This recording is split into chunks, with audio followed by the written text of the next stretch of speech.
Chapter 29. Preparations for Escape. I hardly expect that the reader will credit me when I affirm that I lived in that little dismal hole, almost deprived of light and air, and with no space to move my limbs, for nearly 7 years. But it is a fact, and to me a sad one even now, for my body still suffers from the effects of that long imprisonment, to say nothing of my soul. Members of my family, now living in New York and Boston, can testify to the truth of what I say. Countless were the nights that I sat late at the little loophole, scarcely large enough to give me a glimpse of one twinkling star. There heard the patrols and slave hunters conferring together about the capture of runaways, well knowing how rejoiced they would be to catch me. Season after season, year after year, I peeped at my children's faces, and heard their sweet voices, with a heart yearning all the while to say, "Your mother is here." Sometimes it appeared to me as if ages had rolled away since I entered upon that gloomy, monotonous existence. At times I was stupefied and listless. At other times I became very impatient to know when these dark years would end, and I should again be allowed to feel the sunshine and breathe the pure air. After Ellen left us, this feeling increased. Mr. Sands had agreed that Benny might go to the North whenever his uncle Philip could go with him, and I was anxious to be there also, to watch over my children and protect them so far as I was able. Moreover, I was likely to be drowned out of my den, if I remained much longer, for the slight roof was getting badly out of repair, and uncle Philip was afraid to remove the shingles, lest someone should catch a glimpse of me. When storms occurred in the night, they spread mats and bits of carpet, which in the morning appeared to have been laid out to dry, but to cover the roof in the daytime might have attracted attention. Consequently, my clothes and bedding were often drenched, a process by which the pains and aches in my cramped and stiffened limbs were greatly increased.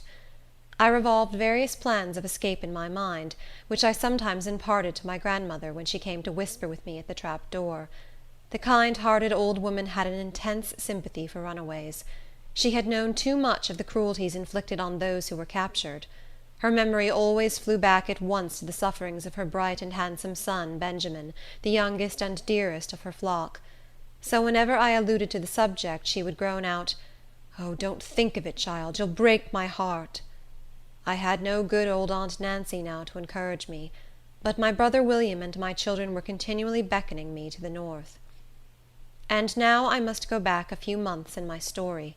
I have stated that the 1st of January was a time for selling slaves, or leasing them out to new masters. If time were counted by heart-throbs, the poor slaves might reckon years of suffering during that festival so joyous to the free. On the New Year's Day preceding my aunt's death, one of my friends, named Fanny, was to be sold at auction, to pay her master's debts.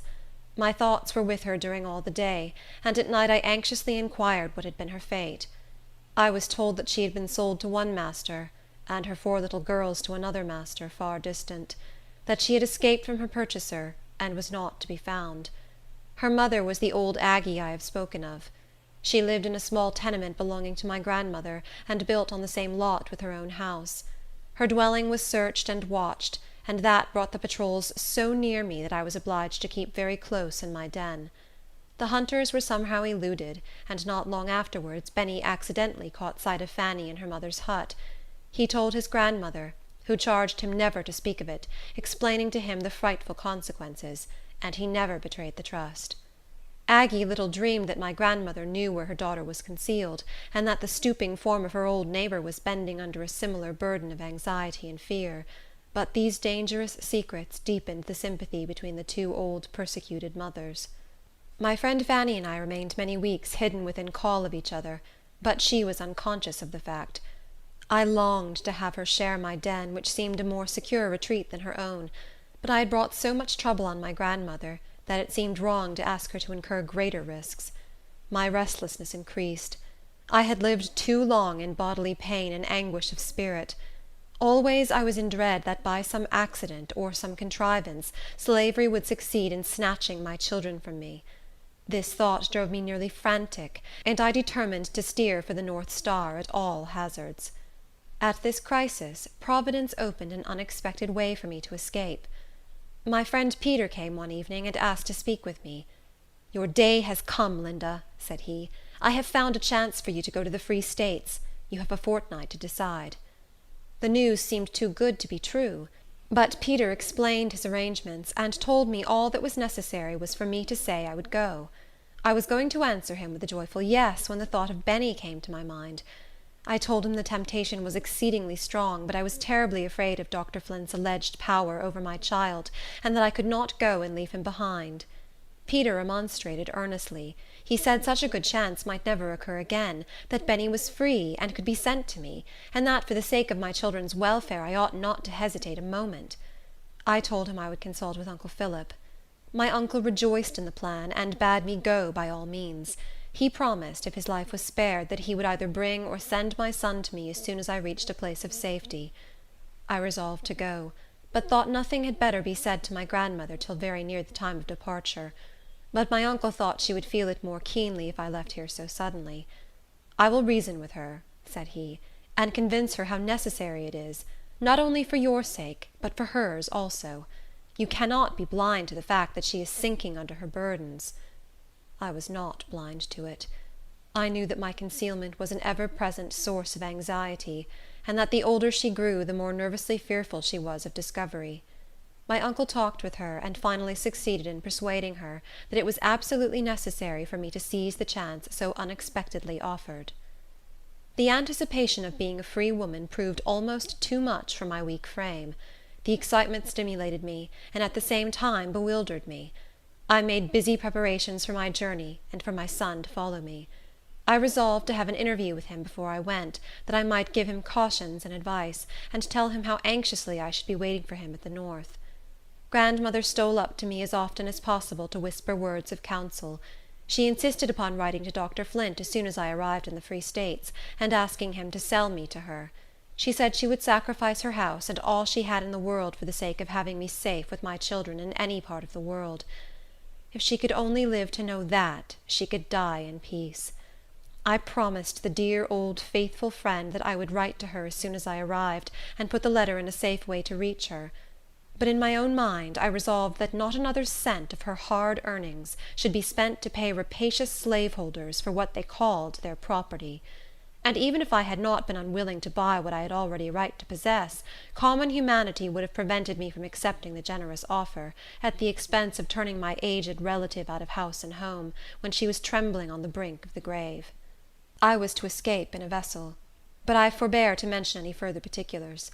I was in readiness, but the vessel was unexpectedly detained several days. Meantime, news came to town of a most horrible murder committed on a fugitive slave named James.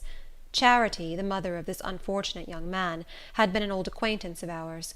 I have told the shocking particulars of his death in my description of some of the neighboring slaveholders.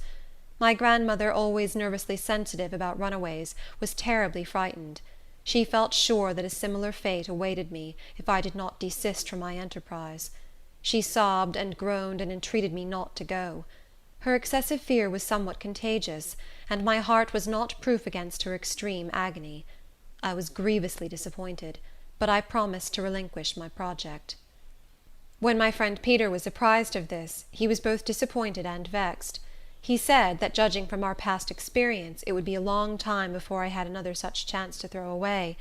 I told him it need not be thrown away, that I had a friend concealed nearby, who would be glad enough to take the place that had been provided for me. I told him about poor Fanny, and the kind-hearted noble fellow, who never turned his back upon anybody in distress, white or black, expressed his readiness to help her. Aggie was much surprised when she found that we knew her secret. She was rejoiced to hear of such a chance for Fanny, and arrangements were made for her to go on board the vessel the next night. They both supposed that I had long been at the North, therefore my name was not mentioned in the transaction. Fanny was carried on board at the appointed time, and stowed away in a very small cabin. This accommodation had been purchased at a price that would pay for a voyage to England. But when one proposes to go to fine old England, they stop to calculate whether they can afford the cost of the pleasure, while in making a bargain to escape from slavery, the trembling victim is ready to say, "Take all I have, only don't betray me." The next morning I peeped through my loophole, and saw that it was dark and cloudy. At night I received news that the wind was ahead, and the vessel had not sailed. I was exceedingly anxious about Fanny, and Peter, too, who was running a tremendous risk at my instigation. Next day the wind and weather remained the same. Poor Fanny had been half dead with fright when they carried her on board, and I could readily imagine how she must be suffering now.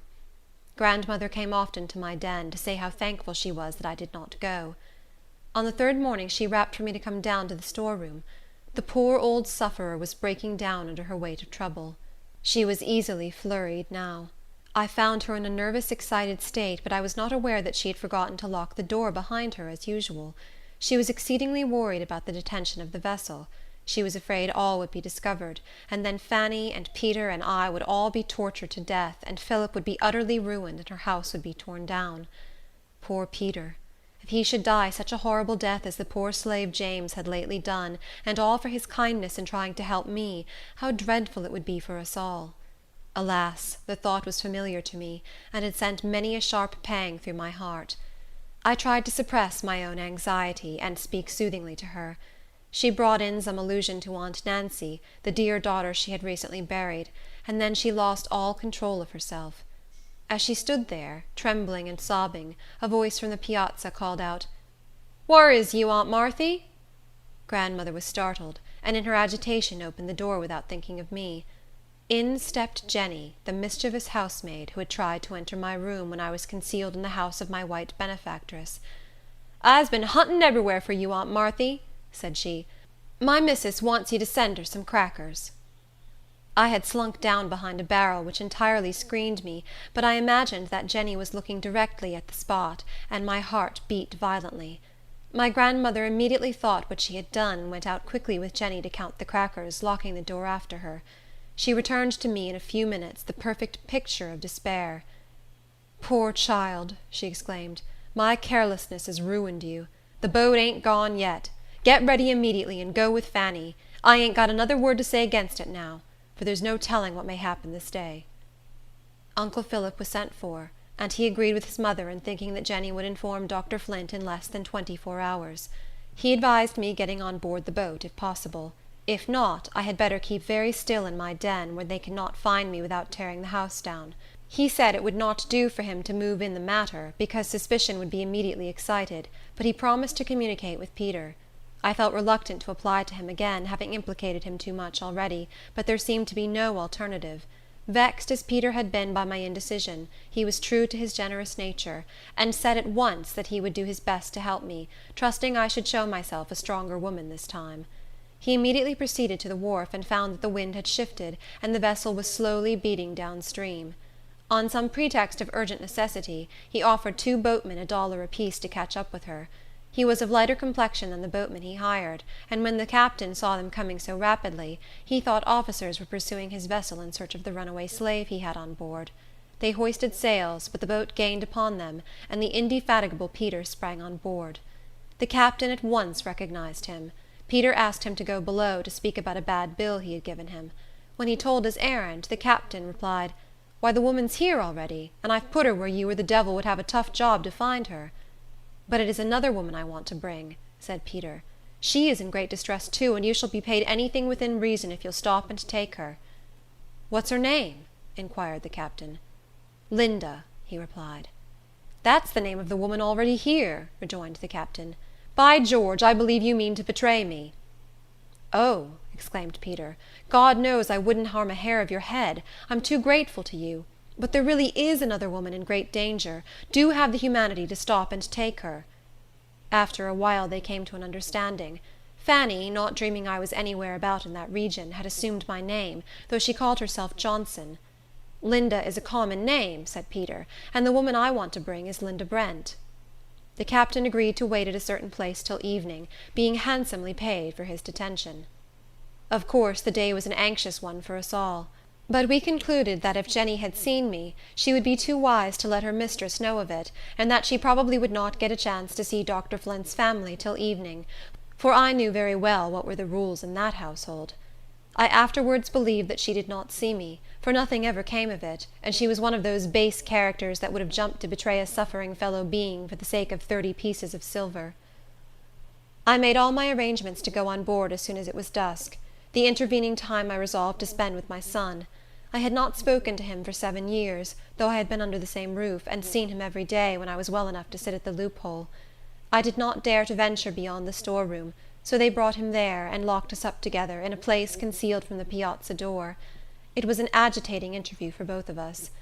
After we had talked and wept together for a little while, he said, "Mother, I'm glad you're going away. I wish I could go with you. I knew you was here, and I've been so afraid they would come and catch you." I was greatly surprised, and asked him how he had found it out.